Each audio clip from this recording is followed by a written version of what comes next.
Jacque and Roxanne, are you there? Right. We are. Hey, how's it going? Great. How are you? Good, I'm doing well. I was just running Great. through some questions here. I didn't get through, as usual, I never get through all the ones I want to, but I can probably relay some of these back to you guys. I know there was a few of them that were actually addressed towards you. Here's a question from a forum member. And apparently, about 2 weeks ago, you made a comment, Jacque, about philosophy, psychology, and psychiatry, and you were denoting how they had a certain degree of irrelevancy to society. And this person wanted clarification on that point. Do you know what his context? I do recall that. Okay. I think that the best way I can answer that is it seems that psychologists and psychiatrists work on the individual. Right. And I really believe their problems are generated by the environment, the culture they're reared in. I really believe that working on the individual is sort of ass backwards. You really have to alter the society that produces the kind of values that are aberrant, that make it difficult for people to relate to one another. I believe that that is somewhat deliberate in our educational system. I go along with the concept of Einstein that said that he felt patriotism is a disease in that it separates people and it doesn't help us understand the contributions made by other nations. Our major problem, if I can tackle that now, Sure. is really that the difference between science and politics. In politics, you have a lot of usually businessmen or lawyers trying to work out a system in which no research is done at all. If you get into the physical sciences, what they do is they come up with a concept of structure, and then they test that concept. They twist the structure, pull it apart, and if they're putting up a building, they precast the concrete and put it in a compression machine to see what kind of loading it can stand. If they make an airplane, they study aerodynamics, how the air flows over the wing and the body in order to arrive at an operating system. But in politics, it's as old as time. They sit around discussing things and then never put to test. And so politics really can't go anywhere because it doesn't deal with anything. It deals with opinions, feelings, which are great 200 years ago. But today, we really have to work with a different system. And the system that I'm about to talk about is the procedural system of the Venus Project. In other words, instead of designing buildings and putting people in them in houses, what we design is an entire system. So the city itself is based on the carrying capacity of the environment.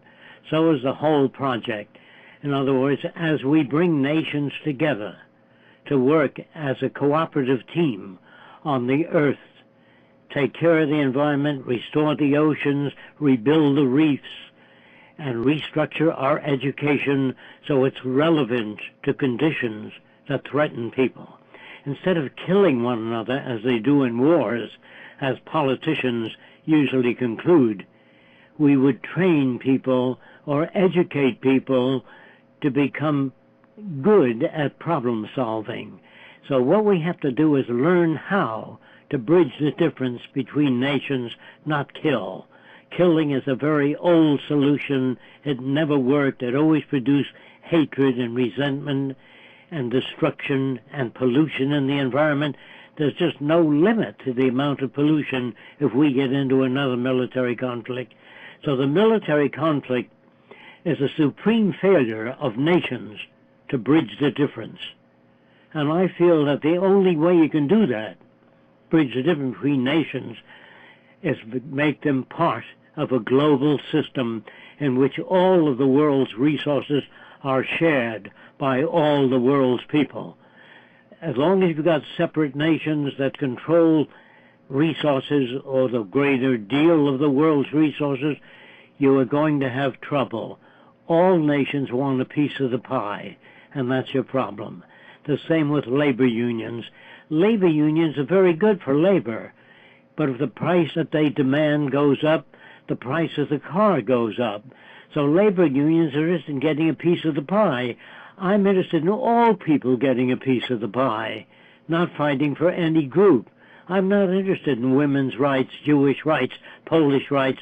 I think that all people should have free access to the necessities of life without servitude or debt of any kind.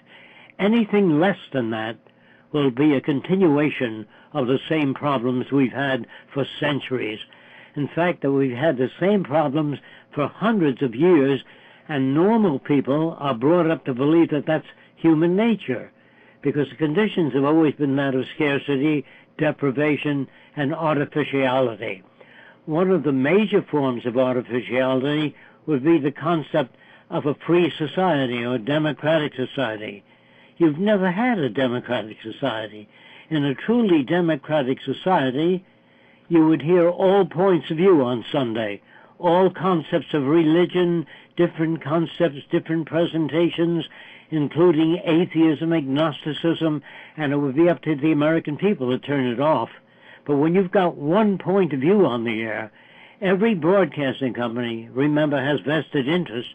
They depend on funding for advertising, and they sell corporate interest. So how are they going to be objective? You have military people on the air and all the major broadcasting companies talking about the war. You don't have sociologists, social scientists, social psychologists giving their point of view. Of course you don't realize what's missing, because you've never heard the truth. The truth is that we've never had democracy. In a democratic society, all children will be given the best of education without a price tag. In a democratic society, all children would have access to nutritious food. In a truly democratic society, you would hear all points of view. Just as if a person accuses you of something, you have the right to face your accuser in court. When our president talks against another nation, you should invite the prime minister of that nation to give his point of view. We don't have to agree with it. Then we should invite the prime minister of Sweden, who says they're both wrong. This is how I see it. That would be a democratic society. Every point of view on the air. You've never had that, and you will not have that as long as you stress the free enterprise or the monetary system. Any conversations other than that which supports the monetary system would be a threat to this system. Even the army is artificial. Even the war is artificial. Most wars are not about bringing democracy to other nations. It's about resources.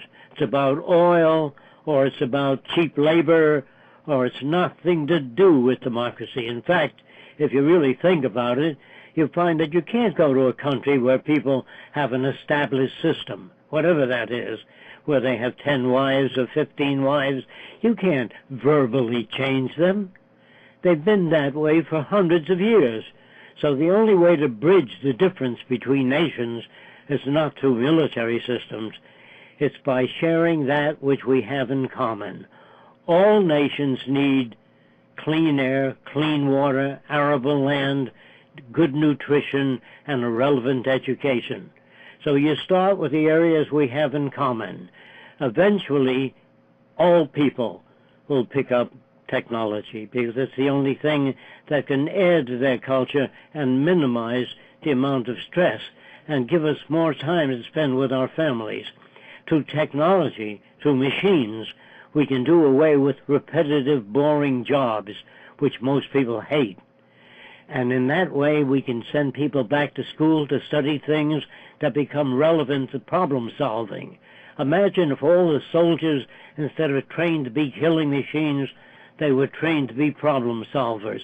What a wonderful world we could have. When you think of all the money nations spend on military and defense systems, which are of no use at all, produce nothing valuable for people. They say, well, it advances electronics. That's not true. We don't put up appropriations to advance electronics. Why don't we do that? because it's not good business. In military systems, you have to update all the equipment, all the airplanes, all the submarines, all the battleships have to be updated. So there's a hell of a lot of money in war. If war were real, they would never conscript the lives of young men to serve their country. They would conscript all the war industries for the duration of the war and then give it back to industry after the war. Just like a soldier puts up his life for this country, no one should make profit out of war. I mean selling machine guns, submarines, aircraft, all that is big business. And as long as that exists, the war is ultimately corrupt. Yes, I couldn't agree with you more. Very well stated. Thank you for that. One of the things that I wanted to bring up to you, I've been learning a lot about advanced technologies and cybernation and nanotechnology. And one thing I've realized is that when it comes to war, these things can be used against us. They can be used in ways that are extremely negative. It's almost as though we have a race against time before the war industry begins to use cybernated machines, begins to use self-replicating machines for its own means. Do you feel that's a real threat?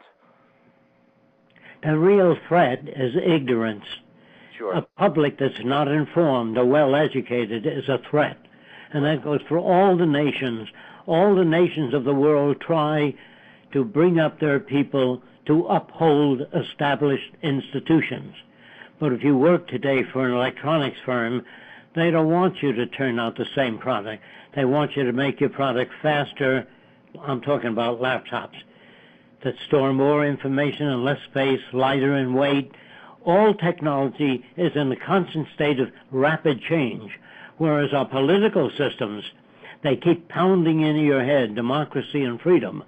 That means no change. If you have a fixed concept of society, it means you're on the way out. The nation that has no vision of what the future can be is bound to repeat the same mistakes over and over again. And if we fail to grasp the significance of organized science working for the benefit of all the world's people, not for some private institution, once you realize that, you will see great advances made in society. Just imagine how foolish we are. We try to dig up nickels and dimes for research in heart disease or care packages for people injured in earthquakes. But when war comes, we produce everything, all kinds of killing machines without any worry about cost or price. Don't you see how corrupt that is, how obviously corrupt that is? Why don't we build better universities? Why don't we teach people how to relate to one another, update our language so there's no argument in it? You know, the Bible, people read the Bible, but the language written in the Bible is subject to interpretation. A person reads it and says, I think Jesus meant this, and another person disagrees. So you got a divided kind of religion. The Seventh-day Adventists, the Catholics, the Protestant, all these groups. A divided church is no church at all. Don't you see, as long as your language is subject to interpretation, there's no basis for communicating. Now, there is a language, or many languages, that are not subject to interpretation. Chemistry, mathematics, physics, structural engineering. When engineers talk to each other, they don't talk in terms, that's a nice bridge. They give the tensile strength, the compression strength, the torsional strength of metals, the composition of metals. So the language of science appears to be universal. When we send a blueprint to China or Japan, they don't turn out what they think you mean. The blueprint has all specifications on it, the tolerances, the kind of parts, the metallurgy, everything related to the product. So obviously, if there is a language that's not subject to interpretation, as long as we don't use that language, we're going to have trouble. That's why law as a field or profession works, because they can take language and turn it around, do whatever they want to do with it. In the future, the honored professions of today would be considered criminal. Lawyers would be considered criminals, judges would be considered criminals, or you got people that you admire, like King Solomon had 1,000 wives. He'd be arrested today as a bigamist. So he says, so whatever you hold up as a criminal doesn't make sense. Investment banking is criminal. The banking institutions are socially offensive and criminal. All private institutions are criminal. Privatizing industry is criminal. Privatizing schools would be criminal. The public domain is the most important thing. How well educated people are, how healthy they are, how rich their lives are, and this is what the Venus Project concerns itself with, the well-being of all the world's people. That's fantastic. I think that's the most important point to get across, that's for sure. There have been a lot of people speaking about the transition. In Zeitgeist Addendum, you mentioned how they're not going to give up the monetary system. The monetary system must fail. What kind of problems do you see arising in the course of this transition, and can you be specific with it? Yes, a rapid rate in crime, uprisings of minorities, and then police putting in, or lawyers or government people putting in new laws, such as certain people have to be in the house by 9 o'clock. They're not supposed to be walking around at night. They're going to try to manage the disruptions caused by the free enterprise system. By the way, if you're not aware of this, the money that was given to banks is the same people that created the problem. So it means they really do control the country. You think you got a new administration in there. That's only an illusion, just like democracy is an illusion.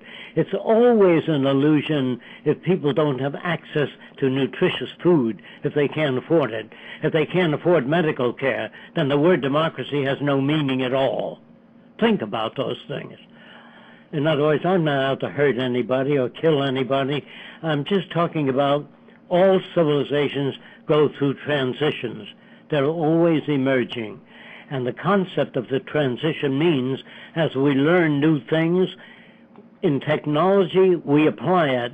We apply it militaristically. It is unfortunate that any single nation goes out into space, because I can assure you it's only a matter of time that nuclear weapons will be moving around out there, or stationary, orbiting the Earth, ready to drop on any nation that doesn't behave in the way we consider correct. So we're not sane enough nor wise enough yet to use our technology for the benefit of all the world's people. You know, we don't have the wisdom. We are good technically. We know electronics. We know how to construct tall buildings, but we haven't learned how to share life experiences. We haven't learned how to find meaning in our own life, how to relate to one another in a meaningful way, and what love really means. We haven't learned that. We are not civilized yet. And this whole notion of a quest for intelligent life in outer space, we don't even have intelligent life on Earth yet. And would you know intelligent life if you saw it? I don't think anyone would know what to look for. There are people that call themselves truth seekers. In order to seek the truth, you'd have to know everything. So how can you be a truth seeker if you're brought up in a given culture with a set of values that you think are appropriate, or that your society try to tell you is the greatest in the world, the greatest country in the world? God bless America. Who the hell are you to tell God who to bless? If God made everybody, you have no business destroying any other country. Great points, absolutely. One thing that came up in my research recently is about 60 years ago, those that were aware of technological unemployment used to talk about how we would begin to reduce the work week and the hours that people work during the day. Do you think this will happen? Why should they do that? Right. In other words, there are engineers called time and motion studies. They get more motion and less time out of people. It's very good for industry, but not good for the working man. The stress levels are higher. Marines, when they're being trained, they sing songs which are already prepared, called Blood Makes the Grass Grow. They sing while they're marching so they won't be thinking of other things. It's a hell of a technique for mind control. Military people really believe, I'm talking about people in the Pentagon, they really believe they're there to defend the country. The way you defend the country is by designing out problems. The way you defend the country is by bridging the difference between nations, by cutting back on armament, by restoring the oceans and the reefs, and cleaning the air, and restoring nature to as near a natural condition as possible. This is true national defense, not military systems. I wish I could address the Pentagon. I think the guys in it are sincere, but I think they're distorted by the culture they live in. They think they're doing a public service. You know, if we have another war, or if you don't understand this, America has 300 submarines. Each one has more destructive power than all the wars in history. Now, what can you accomplish with that? Tell me. I'd like to know. I completely agree with you. There's another thing. They have built a special place for senators and congressmen. It's under a mountain, and it has food for 6 months. Refrigeration, lights, electric generators. What do you come out to after 6 months? A radioactive planet? How stupid can you be? In other words, I'm trying to tell you that there's limitless dimensions to human stupidity if they're not well informed. They will drive themselves into the ground, destroy the environment, the atmosphere. We are not sane enough yet to use technology wisely. One thing I thought was great last I spoke with you, you mentioned the idea of security and the fallacy of security. Would you comment on this obsession that our current culture has with security? Yeah, security is as long as there's no tornadoes to rip your house apart in 20 minutes. As long as the banks don't fail again, and so everything you worked for is gone, even though you want to send your kids to college, the threat of unemployment threatens that, even though you'd like to send your kids to college. So you live in a system, a very predatory system, where people make a buck of human misery. In other words, if somebody bangs in your car, somebody makes money straightening out the fenders. If you need a root canal job, you might have to pay over $1,000 to have it done. And if you get medically very ill, cancer, it'll wipe out all your savings. So the whole notion of security is really an illusion put out there to keep you going. You people have been deprived of the real meaning of education, and that is learning how to live, learning how to find meaning in your own life, learning how to pursue the things you are interested in instead of the best years of your life working for a corporation. The minute you punch your time clock to go into any American industry, you're walking into a dictatorship. They tell you, well, you don't want to live in a dictatorship. What do you think you're living in? If you don't show up on time, you lose your job. If you don't work 8 hours a day and do your job, you're discharged. You don't participate. But they tell you you live in a participatory democracy. How many of you out there voted for the Vietnam War? How many of you voted for the space program? How many of you voted for the highways and bridge designs? You don't participate at all. That's an illusion. Bridge engineers do bridges. People that study tunnels and transportation work on those problems. Aircraft are designed by aircraft companies, not the public. Where do you participate? You think you elect people to political office? That's an illusion. The people you vote for are selected by the establishment. And if they don't carry out the game of the establishment, they are soon removed or assassinated. Think about it. Yes, indeed. And those patterns are constant across the world. To change gears a little bit, I wanted to ask a question from a forum member in regard to distribution methods that might be utilized. And we've touched upon this, but could you briefly explain how distribution methods will work? Yes, because the proof that it'll work is when we go to war, we have millions of people in the Army.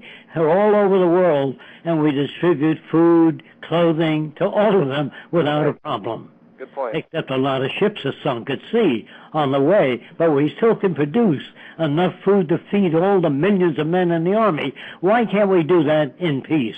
Why can't we build hospitals for the poor? Why can't we take care of the earth's problems?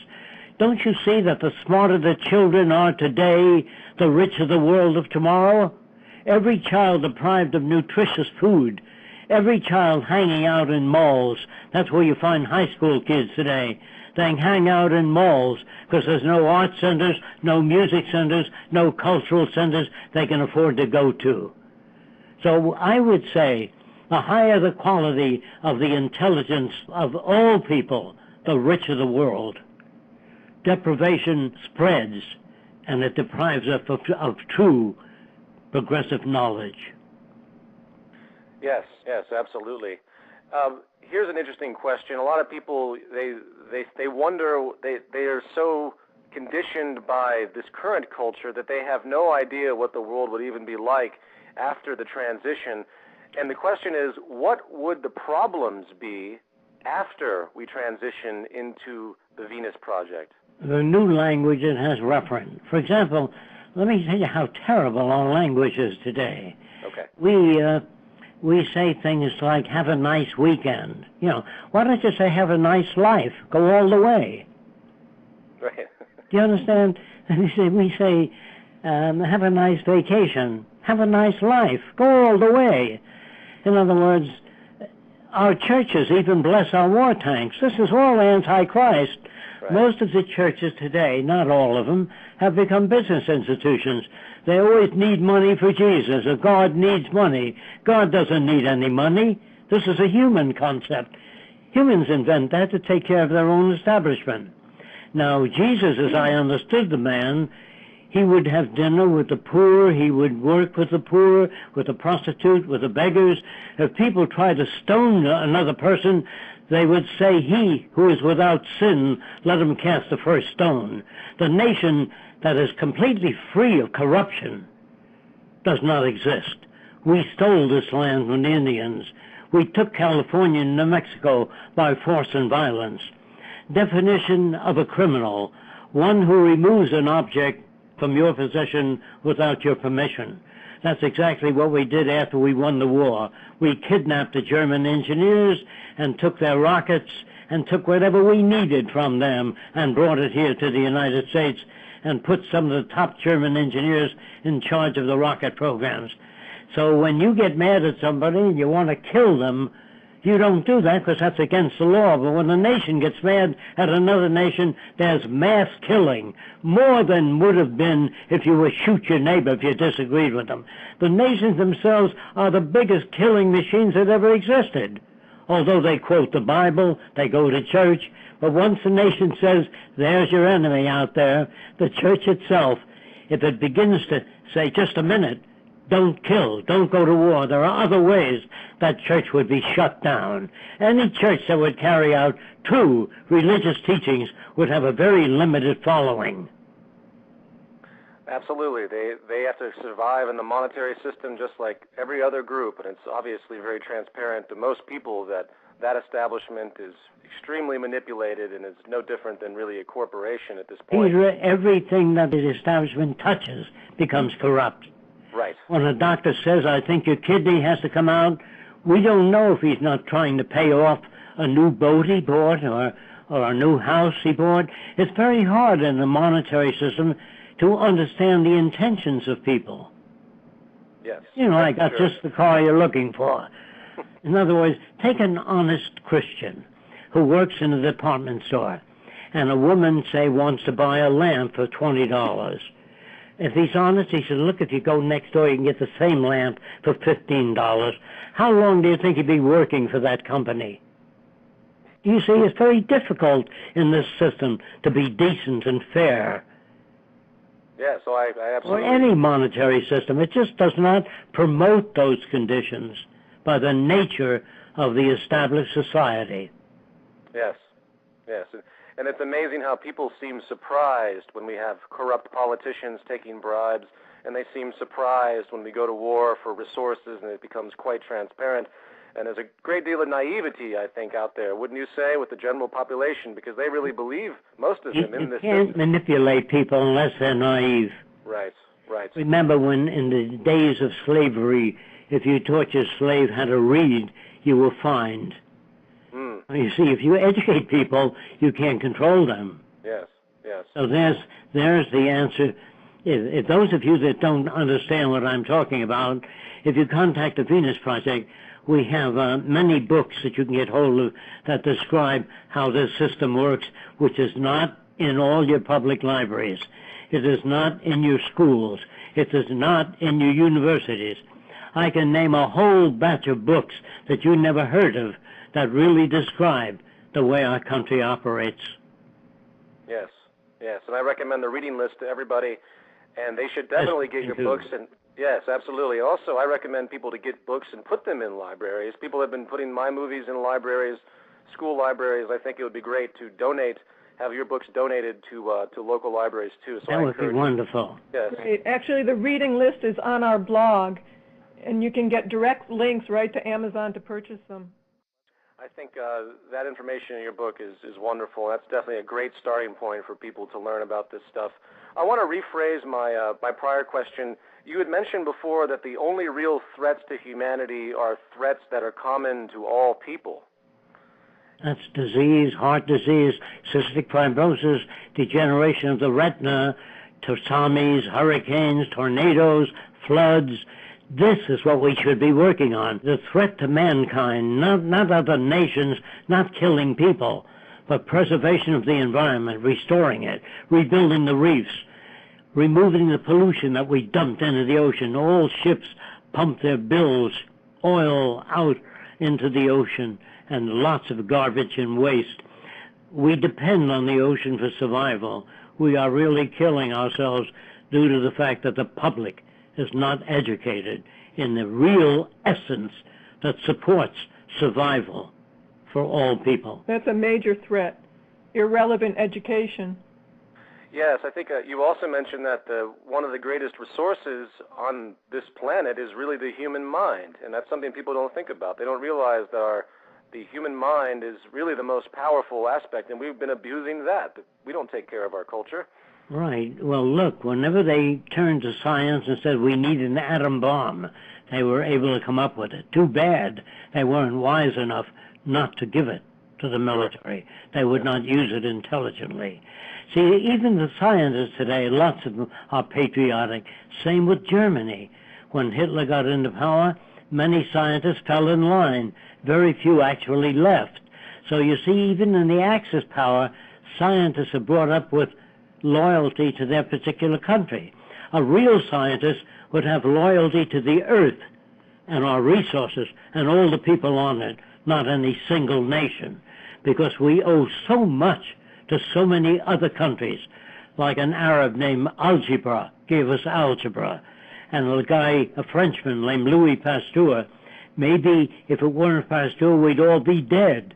So how can you uphold any single country when the contributions that made us great in whatever way we are great comes from all over the world? The ideas come from all over the world. The printing press, Germany, isn't an American invention. The Chinese had kind of a rudimentary form of motion picture 600 years ago to 1,000 years ago. So you think that everything you use is American. You're not given the truth.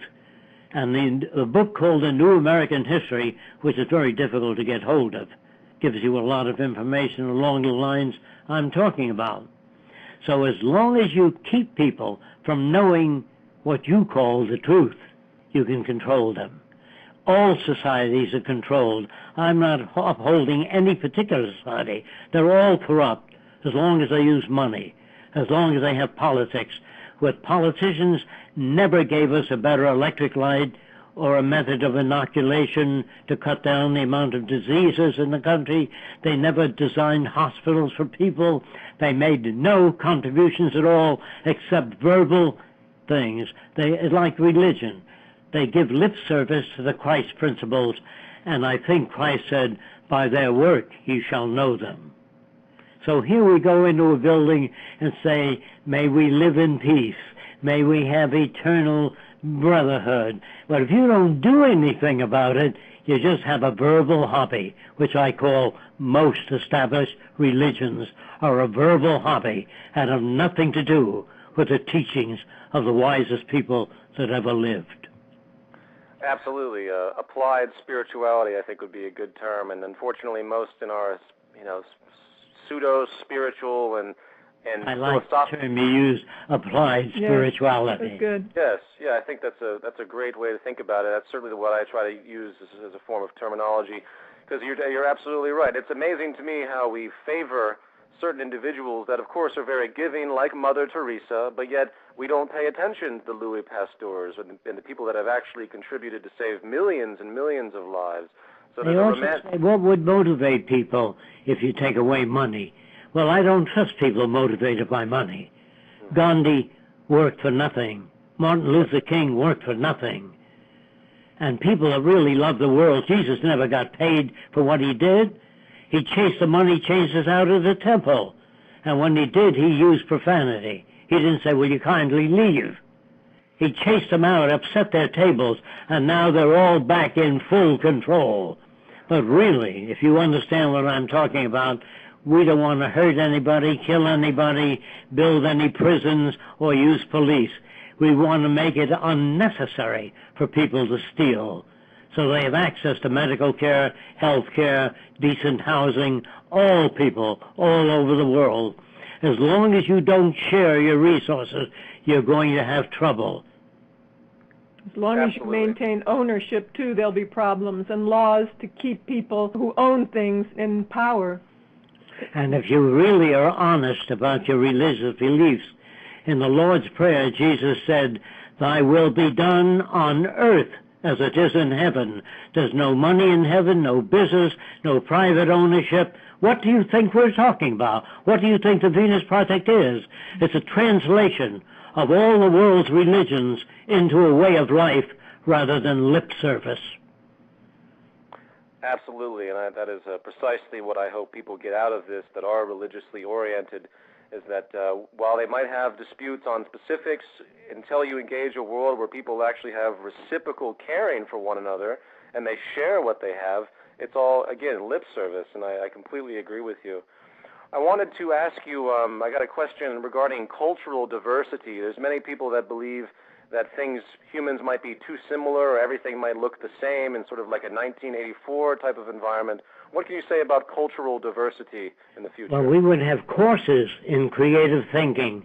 We have courses in art and music, and creativity will be the keynote of the future, giving people the methods and means for becoming creative. I think everybody is really creative, but not given the opportunity to become so. Children always ask great questions, and we destroy their inquiry when they're very young. They say things, well, why do people live in those old broken houses, Daddy? And Daddy says, well, that's the way the world is. And they kill incentive in children. Children ask very good questions. And so, in the future, no one will be in charge of a fixed point of view. We will always be emerging into new dimensions of thinking, the broadest range possible. We will encourage all people to become creative in the arts and sciences. This is the keynote of the Venus Project, creativity.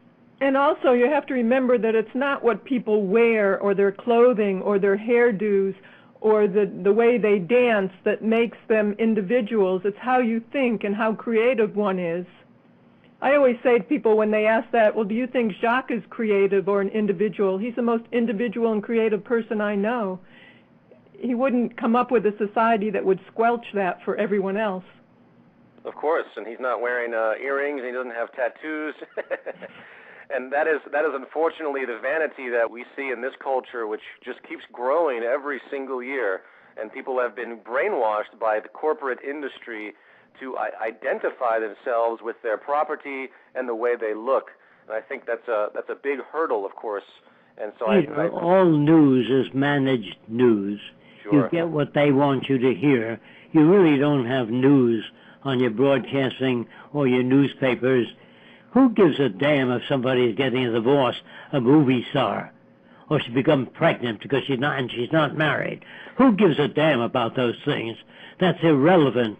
It's a sick society that supports that. That belongs in a psychological journal, not in the newspapers. That's a fantastic point. I couldn't agree more. I couldn't agree more. I had a technical question. Somebody wanted some clarification on the carrying capacity of the Earth as it relates to technology. And what they're asking is, does the carrying capacity increase as technology advances? Well, the carrying capacity of the Earth is fixed, but the ability of technology to solve problems and generate substitute materials that we're running out of. In other words, if we run out of certain kinds of materials, science usually is capable of coming up with a substitute.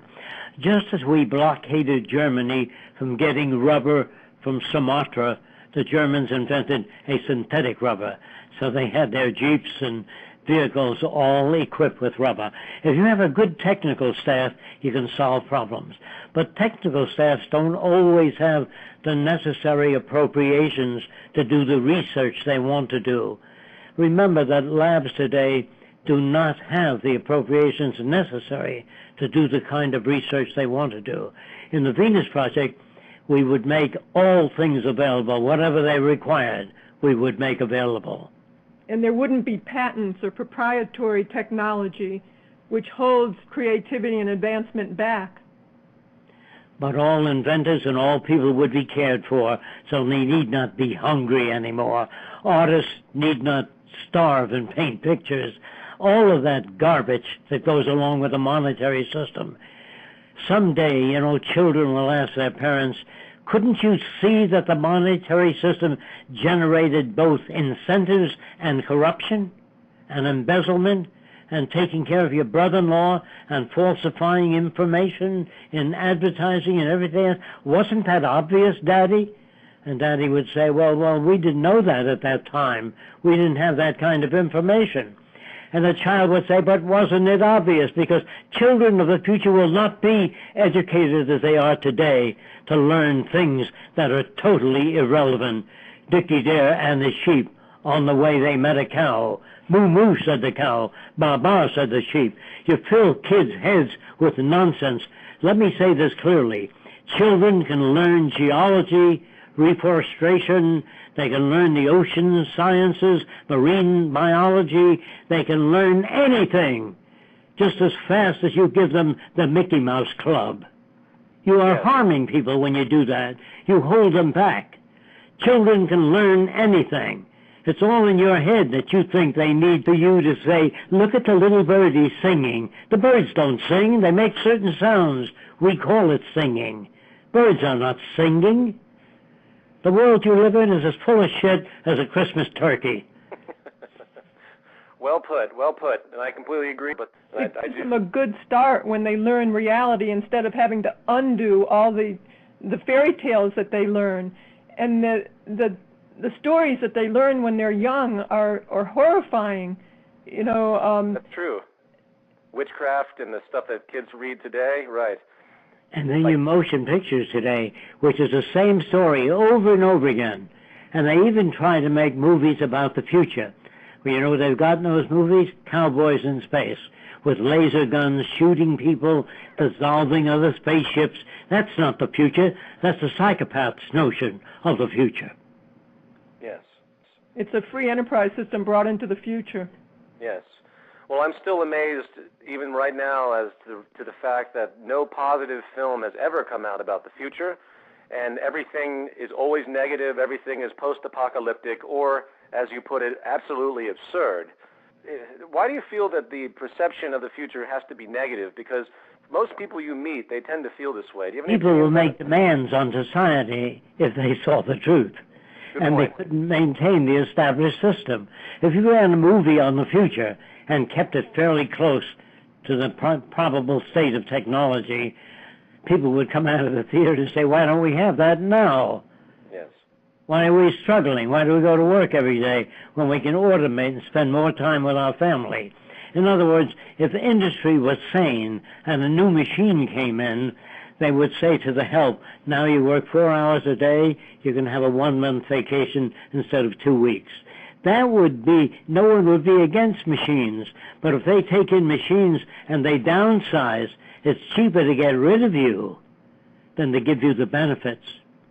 And that's called the profit system. Yes.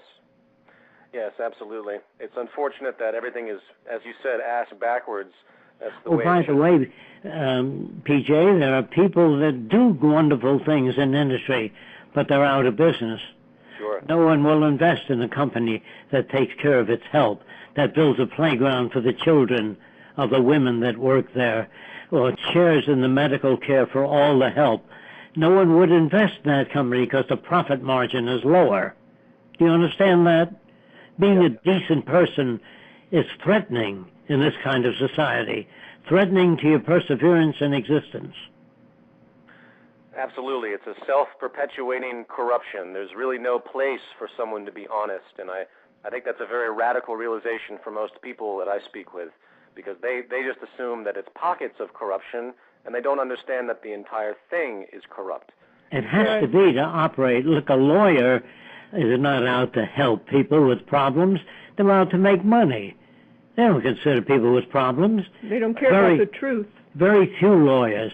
There are good lawyers. One of the greatest was Clarence Darrow, but that's many years ago.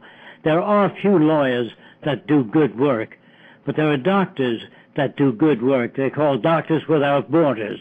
They really save up money, work, and they go to undeveloped countries and treat people free of charge. This is the incentive I'm talking about, the real incentive, not the monetary incentive. That's a sick, warped incentive perpetuated by culture. Absolutely. I think Margaret Mead put it best when she said that the most rewarding actions that we have are the ones that help people, and they're not for monetary gain, and I think she was very right. And I think most deep down would agree with that. You have a lot of volunteerism in America and across the world, but unfortunately, everyone's still trapped in their pockets of corruption. So but I believe the precedent is there to a certain degree. I'm sure you've seen that. There are people out there that do want to help, and that do want to do that. But you take a very powerful person today, a very wealthy person worth billions of dollars. I would say they're mentally ill. I agree. You don't need billions of dollars to survive. In other words, the people we admire today are the sick people of the establishment that have accumulated a great deal of wealth. That shows you how distorted the world is today. We should admire, of course we admire people in the past that worked for nothing, that made contributions to society and spent their life trying to help people. These are the people we admire, but really after they die hundreds of years later.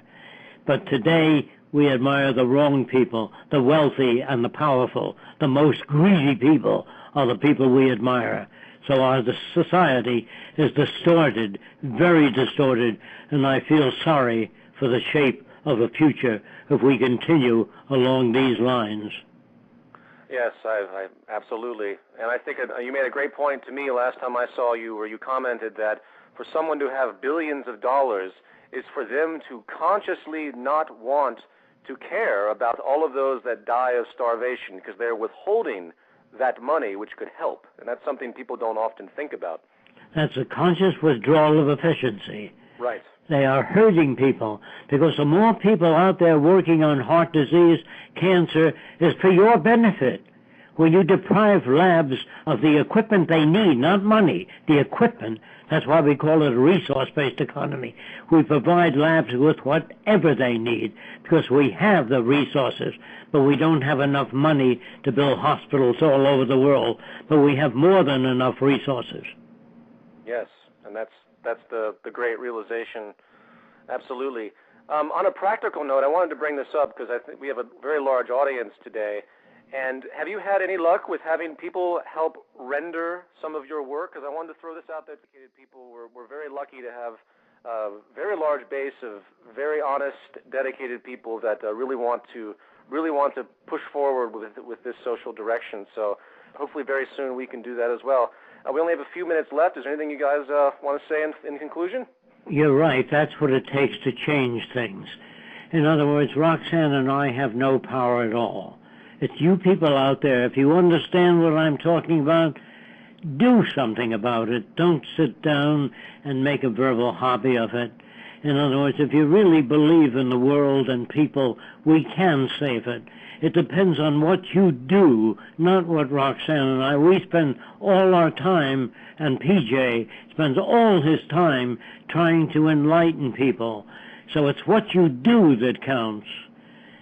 Don't put it all on us. People send us continuous advice as to what to do. We're up to our necks in answering email, and we're just two people, and we have to maintain 22 acres and mow the grass and write the scripts and shoot the pictures and build the models and write the manuscripts and do books and publications. That's just Roxanne and I and PJ doing all this work.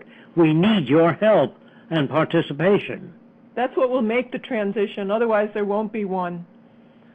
I couldn't agree more, and that's one of the main things I attempt to advocate as much as possible, is that we have put this information out there, and people need to get as educated as they can and begin to take their own actions. And even if you have a 9-to-5 job, you can find an hour or two a week to help promote this direction in whatever way you can. So, I can put it another way. I really don't want people to follow me. I don't want to build a following. Sure. I want people to listen to what I say. If it makes sense, do it. That's all the future is about, what we do. Absolutely. Absolutely. I couldn't agree more. I think that's the best way to go, and people need to begin to think for themselves as well, which is, of course, very important, using these tools that we're putting out there. So, excellent. Thank you very much, guys. I really appreciate you coming on. Thanks, Peter. Thanks, Peter, for the opportunity. I appreciate this. Absolutely. No, I appreciate it very much, and I'll see you guys very soon, and have a wonderful rest of the weekend. You too. Thanks a lot, Peter. And have a wonderful life as well. That's right. Okay. Goodbye. Bye-bye. Thank you.